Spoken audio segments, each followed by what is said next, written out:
Hi, I'm Joe from Def Leppard, and you want to know where I got the name from. I've never been asked that question before, ever in 49 years, honest. When I was at school, I asked my art teacher, who was a fantastically cool guy called Mr. Farmery, who actually let us call him Pete, if I could draw something other than fruit bowls and flowers. And I started designing posters for rock bands, and they were all real names. I don't remember which real names, but it might have even been Bowie and T-Rex and stuff like that. And then eventually I just got bored and started making names up, and Def Leppard just happened to be one of them.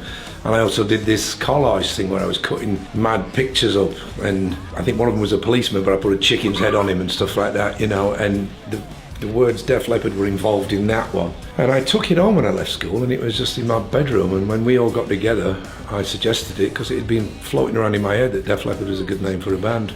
It wasn't anything to do with the fact that it sounded like Led Zeppelin. It was just two words that I thought sounded cool together. Simple as that. I remember Pete Willie suggested that we should call the band Accuracy. Not accuracy, but accuracy. And I think I blurted out something like, well, that's crap. Luckily, Sab and Tony Kenning thought Def Leppard sounded good. And Tony was the one that made it look good. He's the one that suggested that we spell it phonetically. So he crossed out the A in Def and turned the O into a P. And we never wrote it out for weeks and weeks.